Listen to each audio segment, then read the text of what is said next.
平安，非常高兴能够看到大家，因为真的觉得能够在主里面一起的敬拜神是非常幸福的事情，阿们吗？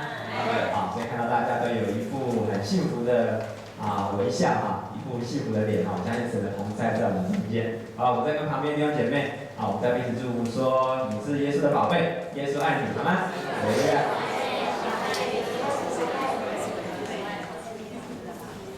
在几个礼拜前简牧师邀请我，想说在今天，因为他刚好去宣教侍奉要跟大家分享有关这个奉献的主题那我就在想说，这个题目不知道大家是不是常常有在分享这个题目有时候我们在教会里面，我们会觉得说，哎呀，我们这个教会里面谈这个钱好像不太属灵怎么样我们应该要多谈读经祷告对不对？所以我们刚刚弟兄姐妹在前面，我们都得到很大的鼓励这个 QD 得到鼓励对不对？然后这个什么会考得到鼓励其实这个都很好，非常好。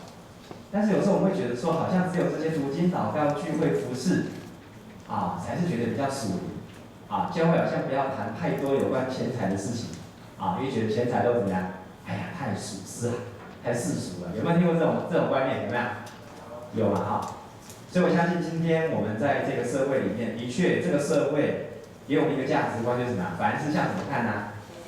凡事向钱看，有没有？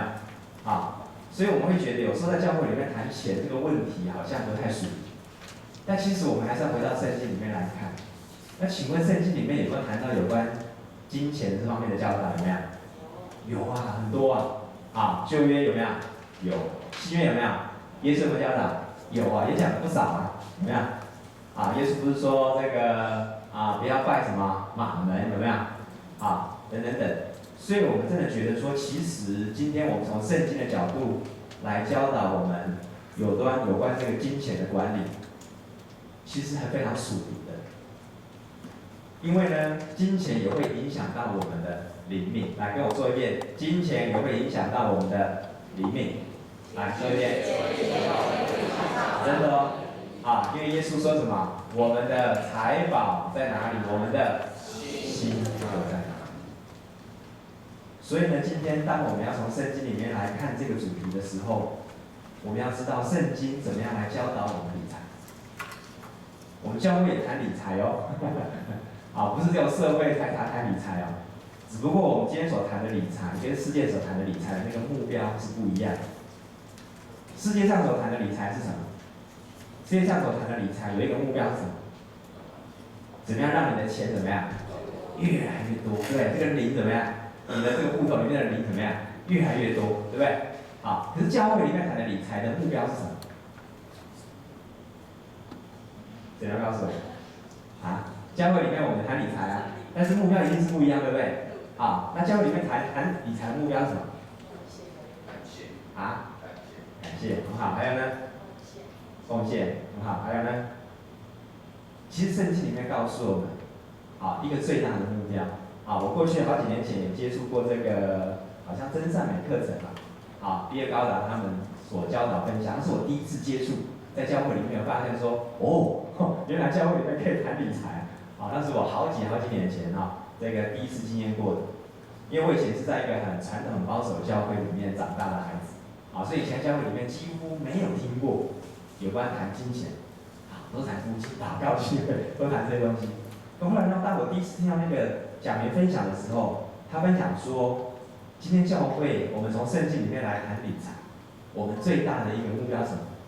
就是要让我们在财务上怎么样得自由。跟我说一遍，得自由。今天很多的人收入很多，财务很多，但是自不自由？不一定自由。但今天有些人呢，可能他的生活的这个物质环境不一定是非常的富裕，可是却活得非常的怎么样？自由。所以今天上帝给我们金钱，不是要来辖制我们、捆绑我们，了解吗？所以这个跟你赚的钱的多跟少有没有关系？没有关系，是在乎我们的心态。所以呢，圣经告诉我们谈理财，最终的目的是要我们在财务上怎么样？得自由，得自由。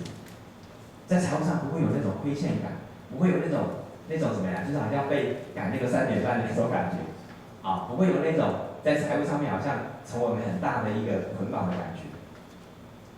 但是呢，圣经上又告诉我们说，当我们要谈理财，我们要从哪里开始谈起？其实我今天要谈的题目，从哪里开始？从11奉献开始，从11奉献开始。那我们今天就要回到圣经里面来看，什么叫做11奉献？所谓的11奉献，就是把你的收入的什么1成，好，就1/10怎么样，奉献给上帝，叫做什么？叫做11奉献。那我们今天要从3个部分来跟各位分享。那为什么今天圣经教导我们要11奉献呢？请问是上帝缺钱吗？所以要我们捐钱给上帝吗？是这样子吗？啊，或者说这个上帝为了让我们得到好处，让我们希望能够积一点功德吗？是这样子吗？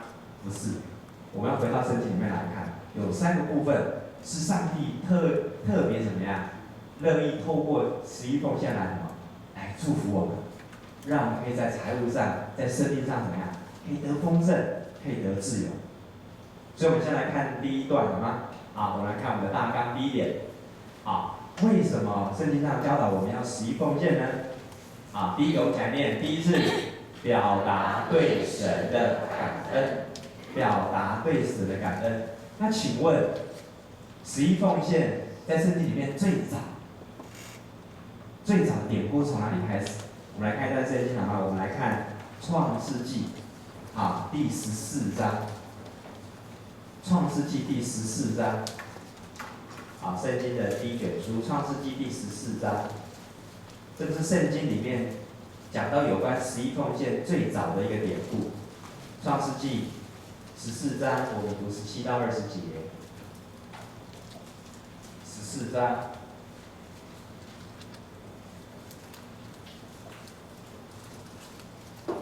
17到20节。好，翻到我们同声来读好吗？如果你有圣经的话，哈，我们就一起来读一遍。好，《创世纪》第14章17到20节，我们一起来读预备，起。亚伯兰杀败基大罗马和与他同门的王回来的时候，所多玛王出来，在撒威谷迎接他。撒威谷就是王谷，又有撒冷王麦基洗德带着饼和酒出来迎接，他是至高上帝的祭司。他为亚伯兰祝福说。愿天地的主，至高的上帝赐福于亚伯兰。至高的上帝把敌人交在你手里，是应当称颂的。亚伯兰就把所得的拿出1/10来，给麦基洗德。所以这个是圣经里面记载最早有关11奉献的例子。而且呢，11奉献也不是从什么，不是上帝自己颁布，而是什么？而是那时候有一个叫做亚伯兰，就是亚伯拉罕的这位信心之父呢，他那时候怎么样？他是为了感谢上帝，让他能够打败强敌，而拯救他的侄子罗德。对，那时候罗德不是这个啊，在这个所多玛那边不是被被掳吗？好，所以呢，他为了要来拯救他的侄子罗德，以及罗德一切的这个财产，好，从敌人手中怎么样把他抢夺回来？所以呢，把这个敌人打败。所以他为了什么？为了感念对上帝的什么感恩，上帝让他能够把敌人怎么样打败。请问亚伯拉罕他是军人出身的吗？是不是？不是啊。所以以他来讲，他不是军人出身，他能够把敌人打败，请问是不是一个神迹啊？绝对是神迹。如果他今天本来就是一个战士，把敌人打败，那可能没有什么了不起，对不对？凭他自己的过去的训练，一定可以把敌人打败，那个没什么了不起。可是我们看到亚伯兰怎么样？他可能只是一个牧羊的人，或者他可能只是一个商人。啊，从他的原来的家乡怎么样？凭着信心往上帝要指示他的路去。所以他遇到了敌人，怎么样？他搞不好这个枪啊，这个刀搞不好都不太会用。而他们居然怎么样，能够把什么，把这敌人打败，所以他一定知道怎么样，今天他能够胜过敌人，是不是他的能力？是不是他受过最好的训练？绝对不是，他绝对相信怎么样，一定是什么，天助什么我也呀，他一定知道是上帝帮助他，所以呢，他一想到怎么样，哇，他能够把他心爱的这个侄子罗德，还有他一切怎么样，即将失去的财产怎么样，全部都抢夺回来之后怎么样？他心里面什么？非常非常的感恩。请问上帝有没有要求他说，你要把1/4拿出来感谢我？有没有？没有，是他怎么样？心甘乐意的，是他自己愿意的，对不对？给这个撒冷王这个麦基洗德，他就说什么呀？他就将他所得的拿出1/4来给麦基洗德，表达对上帝的一个什么感恩。所以弟兄姐妹，我们如果说我们要学习感恩，最好从哪里开始学习？从11奉献开始学习。有时候人常常怎么样，很容易忘恩，对不对？比如说在新约圣经里面，耶稣讲过一个故事。耶稣有一次到一个城里面遇到了10个长大麻风的，有没有？结果耶稣呢医治好这10个大麻风，结果这10个麻风都回去了，都病都好了，结果只有几个人回来感谢他，有1个，而且这个人还是什么？还是外邦族，撒玛利亚。所以耶稣那时候感慨的说什么？回来的感谢的只有你一个人吗？其他9个在哪里呢？所以可见怎么样？有时候我们来到上帝的面前，也有可能是什么？上帝我今天有一个需要，我来到那边向你求，对不对？有时候我们我常常跟弟兄姊妹说，我们不要把过去我们可能在民间信仰里面的那种对神明的概念怎么样，带到我们现在的对上帝的敬拜。我们过去怎么样拜神明？我有什么需要，对不对？我跟上帝跟这个神明一样，神明你如果真的是应许我的求怎么样？我就给你什么，我就给你什么，我就捐这个捐那个，有没有？好像跟上帝是一个什么交换条件。而我们对上帝呢，不是说当我们有需要的时候才来找他，等到我的问题解决之后，什么把上帝怎么样放到一边？这个叫做什么？这个叫做忘恩。所以基本上，我们看到，我们不是只有问题的时候才来到神的面前跟上帝求一些应许。而上帝真的成就我们应许的时候怎么样？我不要觉得那是我自己的运气好，以至于把上帝给忘掉。所以当我们经验到上帝恩典的时候怎么样？我们要常常的来表达对上帝的感恩。所以最好的感恩从哪里开始？从11奉献开始。所以这个什么？那时候的亚伯拉罕，他就是怎么样？透过11怎么样来表达对这位上帝的感恩。所以第一点。为什么上帝要教导我们要11呢？就是表达对上帝的感恩。第二个，为什么上帝要我们11奉献呢？我们再来看《申命记》，旧约的《申命记》，创出利民申，第5卷书，《申命记》第14章，《申命记》第14章，我们来读22、23节。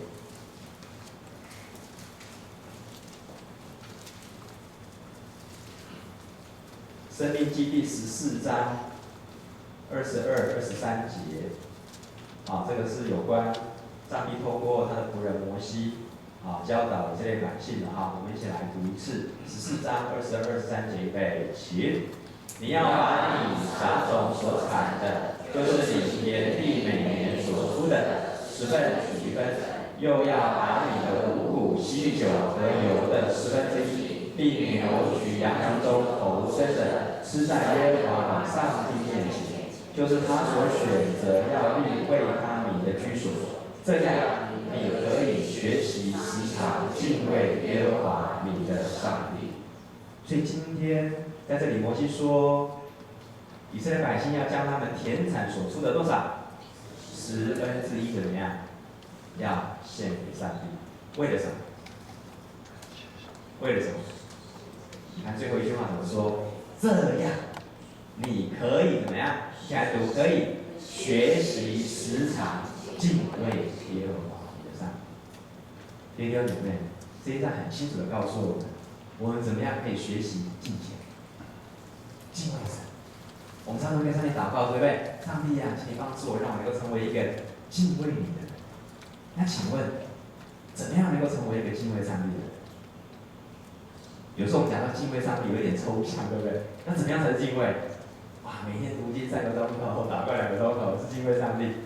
当然有可能，对不对？但是不见得。你看到法利赛人，他们是不是也会读经祷告？对，也会怎么样十一奉献？但是呢，他们不一定里面怎么样是真正敬畏上帝。所以呢，这边告诉我们，当我们愿意用金钱来表达我们对上帝的感恩以外，好，而且呢，这个十一奉献呢，也可以帮助我们怎么样学习时常敬畏上帝。真的哦，啊，真的哦，所以我们不要小看金钱的力量。好，今天如果我们把金钱想成是负面的，好，或者是以自我为中心的话，那这个金钱怎么样？可能会成为我们的灾难。但是呢，如果这个金钱我们怎么样，好好的按照圣经所教导我们的，我们来尊荣上帝，这个金钱会成为我们生命的祝福，让我们的心可以怎么样敬畏上帝。所以我们要学习感恩，从哪里开始呢？11奉献开始。我们要学习敬畏上帝，从哪里开始呢？也从11奉献开始。这样我们就可以学习时常怎么样敬畏上帝。阿们吗？好，这是圣经上讲的，这不是我说的哦。好，所以我们看到11奉献，除了这两个原因之外，圣经上还告诉我们为什么要11奉献呢？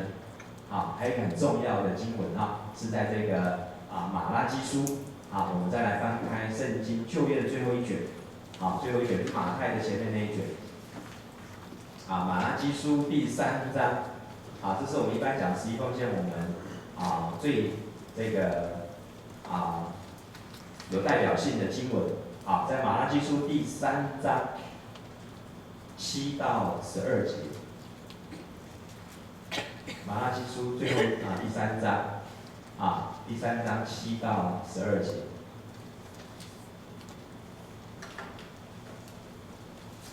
好，翻到了吗？翻到我们同声也来读一次。好，马拉基书第3章7到12节，我们一起同声来读起。万军之耶和华说：从你们列祖的日子以来，你们常常偏离我的典章而不遵守。现在你们要转向我，我就转向你们。你们却问说：我们如何才是转向呢？人岂可夺取上帝之物呢？你们竟夺取了我的供物。你们却说我们在何事上夺取你的供物呢？就是你们在当纳的1/10和当献的供物上，因你们通国的人都夺取我的供物，咒诅就临到你们身上。万军之耶和华说：你们要将当纳的1/10全然送入仓库，使我将有粮，以使试试我是否为你们敞开天上的窗户，请服于你们，甚至无处可容。万军之耶和华说：我必为你们斥责蝗虫，不容它毁坏你们的土产。你们田间的葡萄树，在未熟之些也不掉果子。万军之耶和华说：万国必称你们为有福的，因你们的地必成为喜乐之地。所以在这里是讲到上帝透过先知马拉基对这个以色列百姓的一段怎么样对话，有没有？他这边讲到说，上帝跟这个马拉基说，万之耶和华说，从你们列祖日子以来，你们常常怎么样偏离我的典章，而且不遵守上帝的典章。所以现在怎么样？上帝跟我们讲说，现在你们要怎么样？转向我，要转向我，我就会怎么样？转向你们。请问我们转向神，上帝转向我们好不好？好啊，对不对？圣经上不是说吗？儿女的心要转向父母，父母的心要转向儿女，这代表什么？代表父母跟儿女的关系是怎么样？重新的恢复，好不好？好。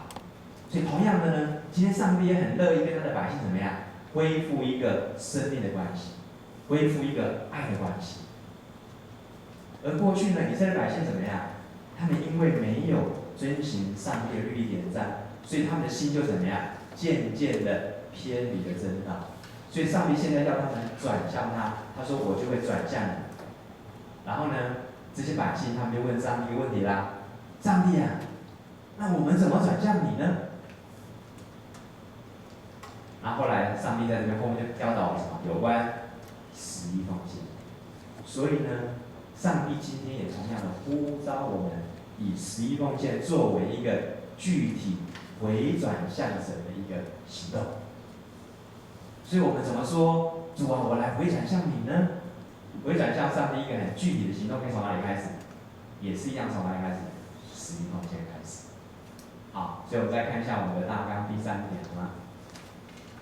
来，再下一张，怎么样？第3点，有吗？好，第3点出来了哈。好，我们一起来读，来，第3点为什么要十一奉献呢？就是回转向神的一个具体行动，回转向神的一个具体行动。所以我们除了十一奉献可以表达我们对上帝的感恩，可以让我们学习时常敬畏他，而且十一奉献呢，也是我们具体回转向神的一个行动。所以在这个行动当中，有3个部分可以显明出来，怎么样来回转向神。第一个呢，就是表明什么？主权在神，表明主权在神。我们再来看一段圣经，好不好？罗马书这里不要盖掉啊，我们来看罗马书，新约罗马书第11章，罗马书第11章36节。好，罗马书第11章最后一节。好，我们一起来读一遍罗马书第11章36节，预备起。因为万有都是等于他，依靠他，归于他，愿荣耀归给他，直到永远。阿门。所以这边说，万有都是归于谁？归于上帝。万有都从他而来。所以呢，今天上帝要以色列百姓怎么样？回转向神。所以这个十一奉献也表达什么？表达有关主权的问题，有关主权的问题。好，很多的时候我们会觉得什么？这个钱是谁赚的？我赚的。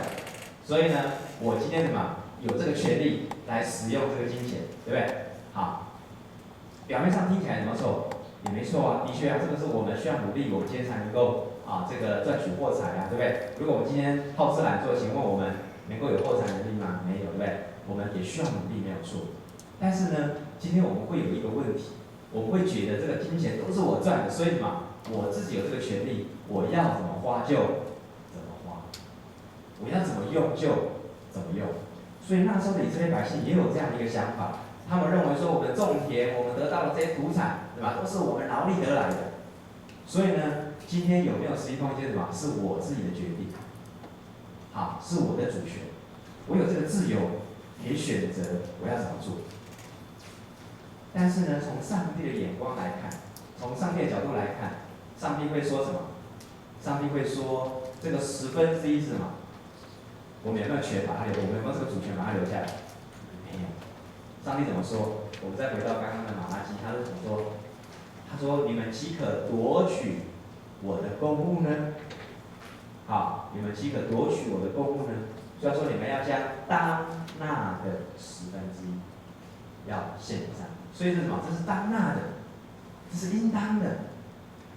啊，所以呢，其实在这里就告诉我们，就是说，谁才是真正金钱的主人？今天这段圣经就是什么？就是在问我们这个问题：谁才是真正金钱的主人？请问是谁？我们是不是金钱主人？不是。那我们是什么呢？管家。跟我说，我们是管家。这观念要弄清楚哦。我们不是主人啊。什么是主人？主人就是什么？他有那个权柄，对不对？他有那个权利，想要怎么弄怎么弄，叫主人。那什么是管家？管家我只是什么？受托于谁？主人来让我管理。所以呢，使用权还是要问谁？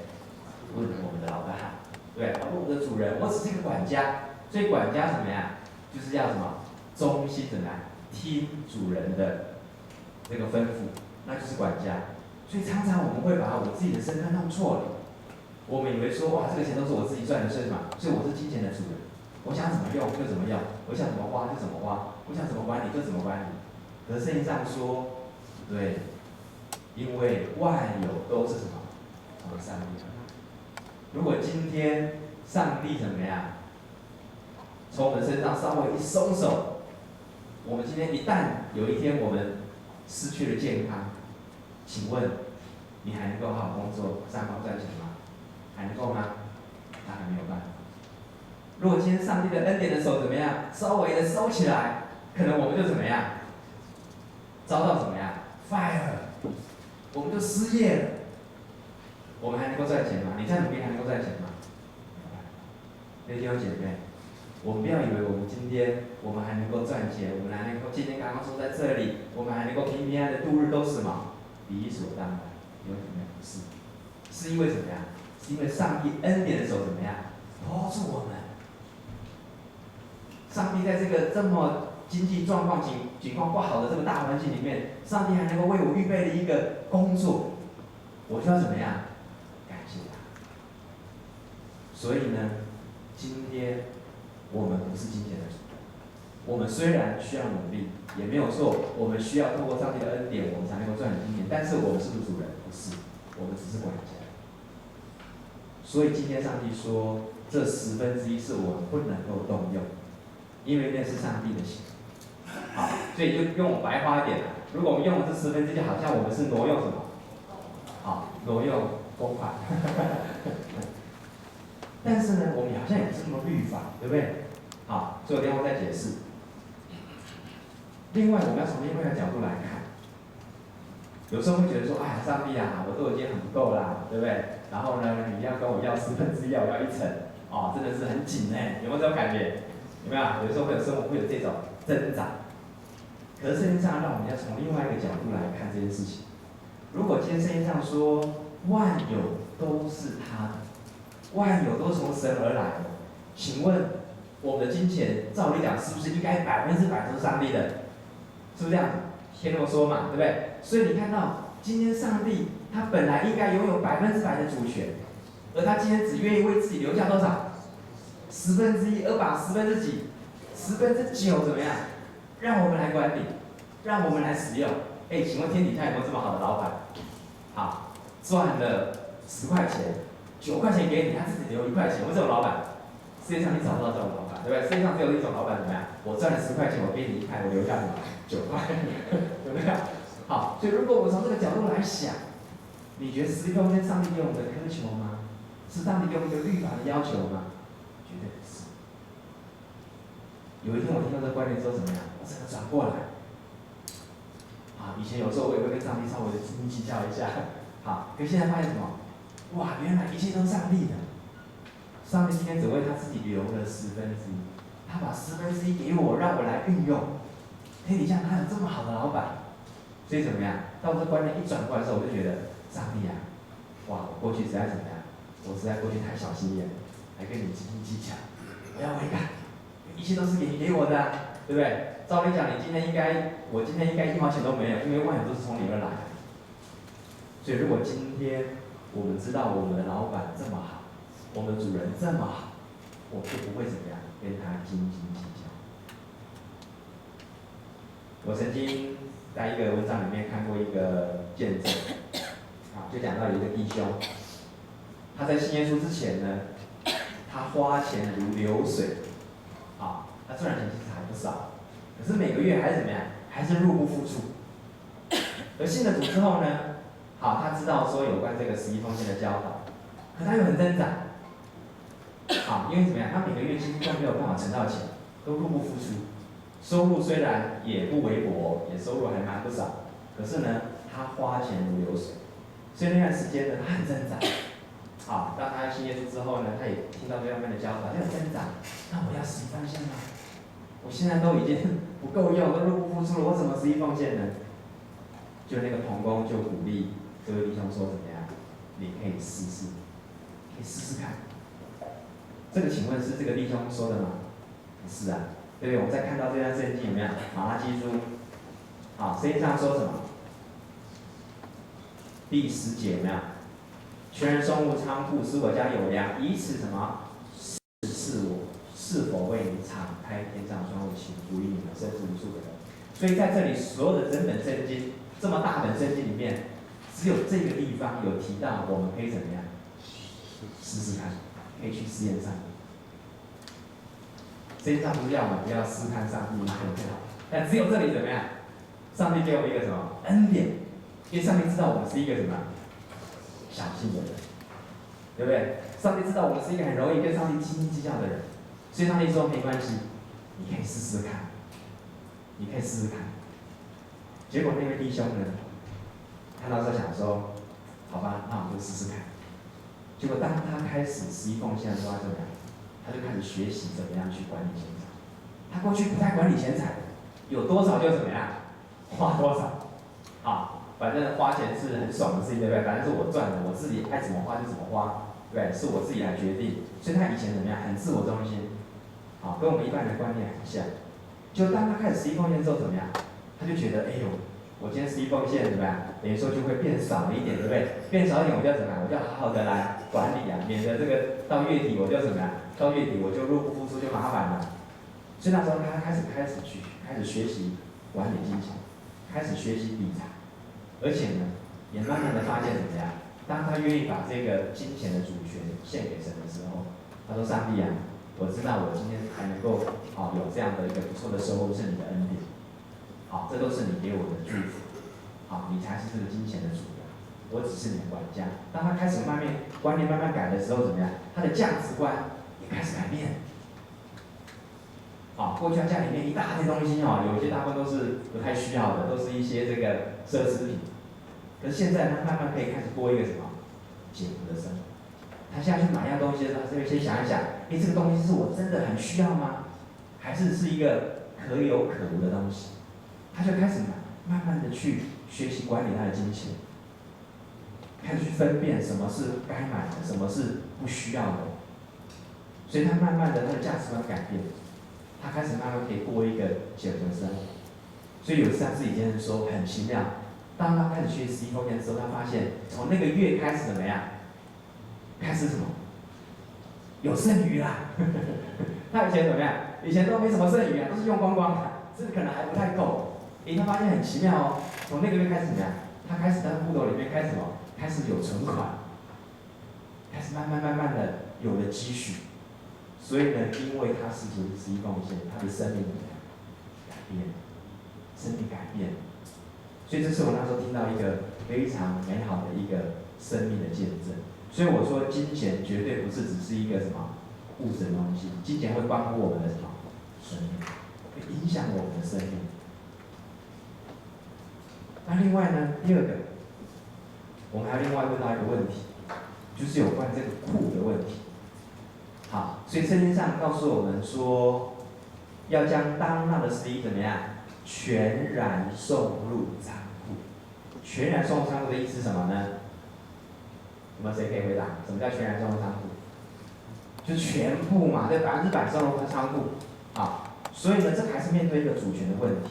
我过去有遇到一些弟兄姐妹，就跟我分享说，他觉得今天他觉得说，在某个机构也有一些需要，对不对？有些机构也是很需要这个金钱的支持。我说没有错，今天很多的一些机构也是需要支持，我们也需要可以帮助他们。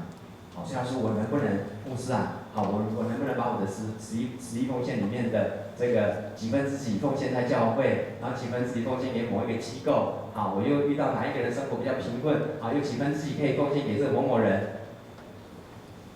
我就跟这个地方说，我说，某某，我知道你的心是很好，但从圣经的角度告诉我不是这样。圣经上说怎么样？我们要全然的怎么样送给他。也就是说，今天我们有没有权，有没有这个权利，有没有这个主权，可以我们自己来分配这个11奉献怎么分配？有没有这个权利？没有。圣经上说什么？全然送上，也就是把你的1/10的100%怎么样送入你的地方教会。你如果对某个机构、某个人还有负担的话，怎么样？你可以在你11的以外再奉献。好，所以呢，这还什么？这还是碰到一个主权的问题。我们会认为说这9%怎么样？这1/10怎么样？还是由我来掌权，是不对的。所以圣经在这边告诉我们一个很重要的真理，是面对什么？11奉献，上帝要的其实还不是那个钱本身，上帝在面对是我们一个什么生命的主权。到底这个主权是在我的手里，还是在上帝的手里？所以我们没有那个权可以怎么样去自己去分配，我要奉献哪里，奉献哪里，奉献给谁？好，我们自己没有这个权去分配。你要分配的可以用嘛？你9%的这部分你自己可以分配，好，你自己可以去做这个计划，好，所以在这里呢，就教导我们这个1/10的100%要怎么样全然送入地方教会。所以神的家族就是我们今天的教会。所以今天透过这个11奉献，上帝就是表明怎么样主权在神。好，过去我们是让我们自己成为这个金钱的主人，今天呢，我们要回转，主权要回转。好，今天是让上帝成为我金钱的主人。过去是我自己当主人，现在怎么样？我要学习让上帝成为我金钱的主人。所以这是一个很具体的，透过11奉献来表明主权在神。阿们吗？好，第二个呢，11奉献还告诉我们可以经历神的祝福。所以你看到圣经在这里告诉我们，上帝耶和华说什么？你可以以此来试试我，是否为你敞开天上的窗户，倾福于你们，使你们无处可容。所以上帝，请问是不是乐意祝福我们？上帝是不是乐意我们成为一个富足的上帝？是的，上帝是非常愿意倾福给我们的。上帝不是那位很小气的上帝，上帝是一位很慷慨的上帝，他是很乐意祝福我们上帝。可是他上帝又知道我们怎么样，常常我们的信心小，所以上帝说：“你可以来试试看。”那到底要试什么？就是试上帝的信实可靠，也就是试试看，你对这位上帝，你是不是觉得这位上帝真的是那么样的信实跟可靠？所以上帝允许我们在奉献这个事情上面，可以来学习、操练我们的信心。我就记得以前我听过这个韩国赵恩基牧师的分享，大家认识赵恩基牧师吗？是韩国全世界最大的教会，号称有70万名的信徒，是全世界最大的教会。那赵恩基牧师他那时候分享，大概差不多在韩国那时候50年前，跟台湾差不多。那时候50年前的韩国是非常什么贫穷，经过了韩战，对不对？也经过日本人的这种，经过很多的这个战乱。其实韩国在50年前怎么样？是非常贫穷，非常贫穷。所以那时候当赵恩基牧师建立教会的时候怎么样？他的教会里面怎么样？几乎全部都是什么平民，包括他自己也是一个很贫穷的牧师。所以赵恩基牧师说他以前怎么样？常常禁食祷告。为什么他禁食祷告？当然一方面他也进钱啦，对不对？也很真的是渴慕神啦。还有一方面他怎么样？因为他真的没有东西吃所以只好怎么样？禁食祷告，是这样子。韩国教会过去是这么样辛苦，这样子起家的。所以有一次呢，他就求问上帝说：“上帝啊，我非常的爱我这一群弟兄姐妹，爱这些属灵的羊。可是呢，看到这些羊怎么样，包括看到自己怎么样，这么贫穷。所以我今天还要教导11奉献嘛？他里面非常的挣扎，对不对？他知道他的信徒非常的辛苦，很贫穷。他想说，大家都已经快没饭吃，都要禁食祷告，所以每次禁食祷告教会都来一大堆人。他说：“我还要教导11奉献吗？”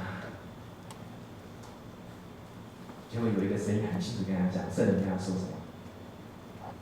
他说：“你要去讲，会有的生活我会负责，你只要忠心的去讲就好，其他事情你不要管，这个结果我来负责。”哇！所以那时候赵恩基牧师很释放，对，好，你说了，你要管了，那我不管了，我要讲了，所以那时候怎么样？就很忠心的教导有关这个11奉献。结果很奇妙，说当他开始在教会里面大力的宣讲11奉献的时候，他就开始陆续看到有一些怎么样见证出来。经过一段时间，他发现他教会里面很多的会友怎么样，开始脱离贫穷，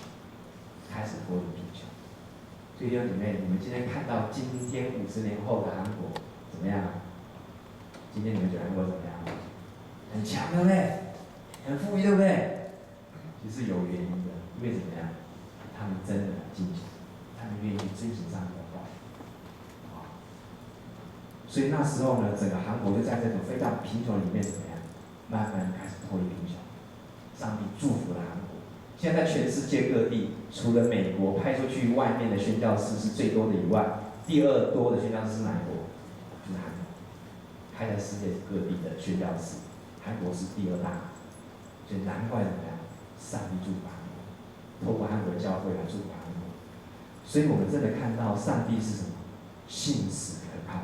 我再讲一个见证，是我们自己牧会堂的一个弟兄，就在前几个礼拜，应该说是几个月前，几个月前我们教会有来了一位弟兄，那这个弟兄他过去年轻的时候也接触过教会，但是可能没有在教会里面有得到比较好的这些造就或怎么样，所以他对一些真理也不是很清楚，所以他的教会生活其实是就像沾酱油似的基督徒就是需要的时候才来教会沾一下酱油这种基督徒不稳定然后呢，在今年大概年初的时候，他那时候就跟他的太太就比较稳定了来然后呢他就开始也参加我们教会的一个小组，因为他过去他是这个常常会应该说他过去也不是不愿意稳定，而是他是在国外上班他的公司被派到国外去这个。然后最近因为这个不景气的关系，把他调回来，整个公司可能有一些缩编调回来台湾，所以那时候就开始来到我们教会聚会，所以那时候呢，他也参加这个小组，刚好那时候小组呢，我们那位小组长，因为那是我们一个新成立的一个弟兄小组，大部分都是一些这个大概超过30-40岁的这个弟兄组成的。大部分有结婚的，有些还是单身的，然后我们这个小组长他就有一个负担，想说我这个弟兄大概我很关心的主题就是什么？就是有关理财的部分，所以他就去找了一些资料，有关身心理财的部分，就分了好几次在小组里面分享这个身心理财的这个主题，那有一次呢，刚好就是什么？就谈到这个11奉献这个话题，这个主题，所以那时候呢，这个弟兄他就想说，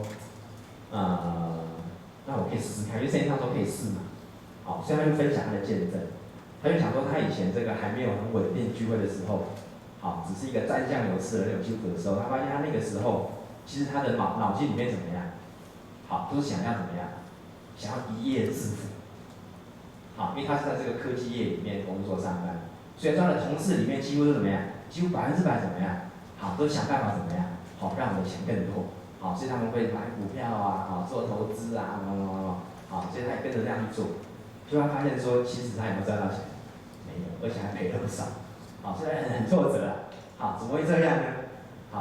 可是当他那时候开始学习11奉献的时候，他有一次过了几个礼拜，大概过了1-2个月之后，他就听到他的分享，一个见证，他小组里面那时候刚好参加他们小组，听他分享，他就说，他那时候也不晓得为什么。他说：“哎呀，小组长，如果你早几年就教导这功课，我就可以不必少走那么多的冤枉路。”他就分享说，当他开始11奉献之后，他经历了一个上帝的信实，因为他里面一直过去有一件事情，他里面一直觉得还不太满意，就是对他的公司没有给他加薪，因为他说他在公司里面其实也蛮长一段时间，可是公司一直没有给他加薪。所以他里面常常很低估，是不是要离职干嘛？是不是要另外找一个更好的这个环境等。他其实里面过去对这个公司有一些不太满意，我不知道是怎么样，是不是因为公司没赚到钱还是怎么样，不晓得。因为最近我们知道这几年真的是不太景气嘛。所以他说很奇妙的，当他开始11奉献之后怎么样？他发现那个月开始怎么样？老板怎么给他加薪了？而且还加的不少他说还不少可见还是蛮多的。再发现说什么？哇，上帝真的太奇妙了。我怎么11奉献，上帝又让我加薪了？他怎么样想都想不透，为什么？他过去好几年一直在等老板就是不加薪，他也不好讲，不知道干嘛可是上帝好像都知道，所以他的信心怎么样？他信心被提升起来，他觉得上帝怎么样？好信实，上帝是可靠的。所以最近呢，在想说，哇，你终于可以加薪了，我终于可以想到可以买房子，所以最近开始订了一栋房子，开始慢慢的付这个贷款，所以听到这个弟兄的见证，而且看到这弟兄怎么样，他过去是一个不冷不热的，对不对？而且过去的聚会也不稳定，所以他现在怎么样？很火热哇，要开了一些造就课程都来上对，包括他现在还只是一个小组员，我最近在教会里面开那个11小组长的训练，居然开跑完了，好，我想到是不是有心想当小组长？好，很好，好，开始很火热，开始做见证，也分享自己的经历，啊，然后他的整个灵命整个聚会越来越稳定，好，所以看到上帝一步一步在他的生命上，在生活上怎么样祝福他，祝福他，所以这是我所经验到最近在教会里面有听到，偶尔有时候就听到这些美好的见证，所以上帝说我们可以试试看，让我们可以去经验上帝的信实。另外呢，上帝应许我们，当我们愿意实际奉献的时候，怎么样？我们也会减少一些不必要的损失跟开销，对不对？在这边圣经上说，上帝会赐人什么？蝗虫离开。农作物最怕是什么？病虫害，对不对？我们当中谁过去是学农的呢？好，如果知道学农的，好，我们就知道这个学农最怕什么？就怕病虫害。病虫害一来怎么样？哇，损失惨重。所以圣经上说，当我们愿意好好的去感恩，好好的去透过这个实际奉献来去敬畏神，表明主权在神，上帝会祝福我们，让我们不但会让我们丰盛，而且呢，上帝会减少不必要的一些损失。好，不会让这个果子还没有生出就怎么样掉到地上。好，上帝会保守我们，减少这些不必要的损失跟开销。这个什么？这个都是上帝要给我们的很实际可以去经验的这个祝福。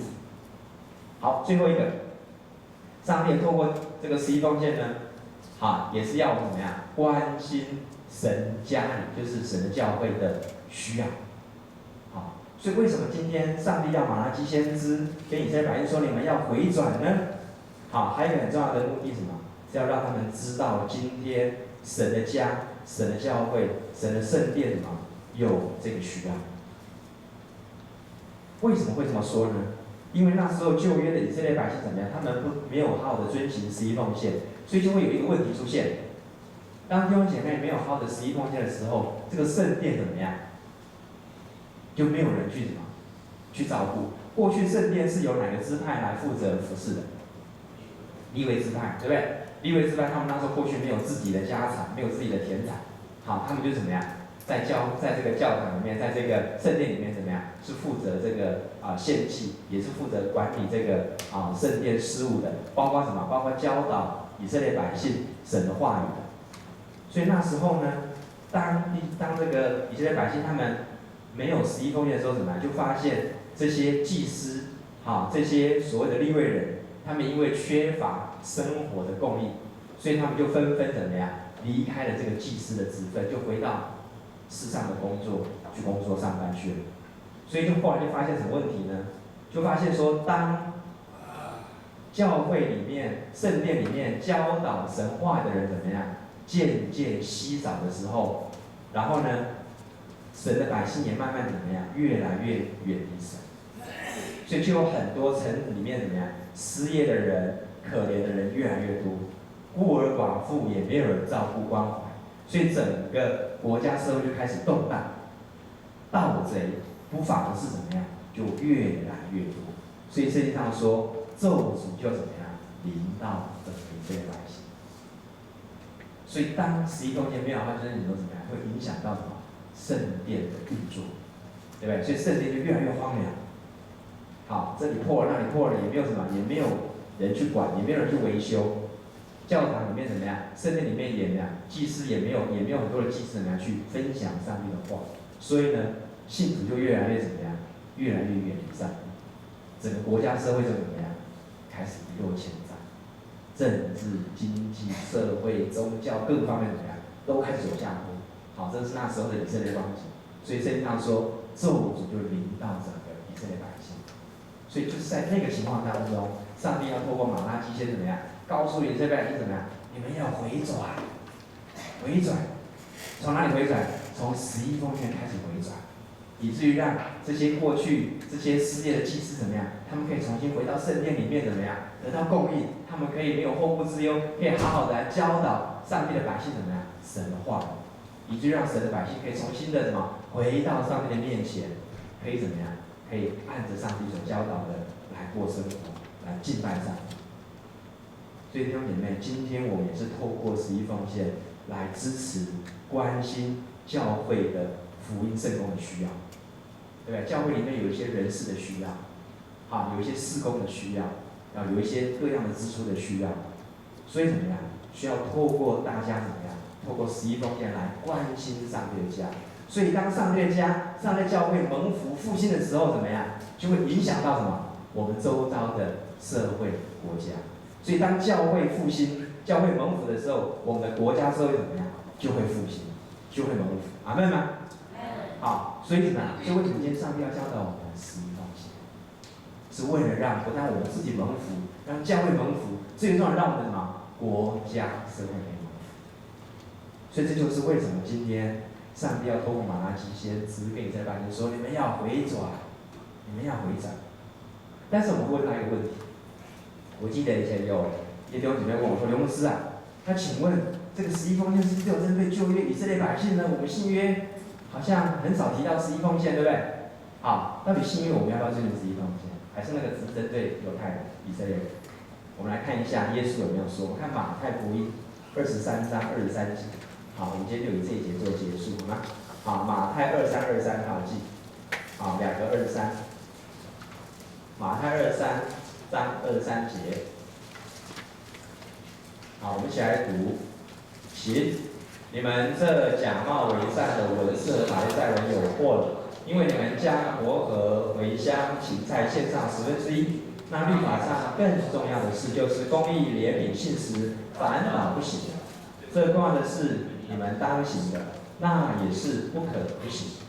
这句话我们要稍微解释一下，在这句话里面告诉我们说，比11奉献有一件更重要的事是什么事？是要去行的，是吗？公义、怜悯、信实，对不对？这针对谁讲的？文士和法利赛人。当时的法利赛人跟文士他们有没有11奉献？有，可是他们有11奉献，但却没有什么？没有真正的公义、怜悯、信实。所以耶稣在这里说什么？这更重要的是你们当行的。这更重要的事是哪件事？是什么？你们看的文法，这更重要的是哪件事情？是吗？大声一点。公义、怜悯、信实，这个是更重要，对不对？这个比律法行那个律法更重要，对不对？但是更重要的是你们什么？当行的。可是后面那句话常常我们忘记，或者忽略后面那句话。耶稣有没有讲这边就句点有没有？没有。后面耶稣还讲一句话什么？那也是不可不行。这个那是指哪件事啊？11奉献。所以耶稣有没有讲到11奉献？有。新约圣经只有这一段有讲到有关耶稣讲到的11奉献。所以11奉献不是只有针对旧的以色列百姓讲，也是对我们今天的新约的教会。当然，我不要有人说上帝，你看我有11奉献，那我就怎么样？不是的。我刚才讲11奉献是表达我对上帝的感恩，是主权在神。但是更重要的是什么？公义、怜悯、信实，我们更要去行，我们更要活出上帝的爱，那是更重要的。所以弟兄姐妹，今天上帝乐意透过11奉献来祝福我们。这是上帝要让我们领受祝福的一个很好的一个老板。上帝不是因为缺钱要我们11奉献，了解吗？上帝是很富裕的上帝，他是乐意让我们怎么样？知道今天主权不是在我们。当我们有一些观念突破的时候，我们生命就会成长，我们的信心就会怎么样？提升。我们对上帝的那种安全感，我们对上帝那种信实可靠感怎么样？我们就会越加增。上帝要我们去经历它。今天我们都可以经历上帝给我们这些美好的祝福，阿们吗？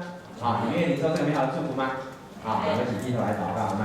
我们再次来到主的面前，我们非常的感恩，上帝非常爱我们。他乐意透过这个11奉献表达他对我们的祝福。今天这位耶稣就是这样子的看待我们每一个人。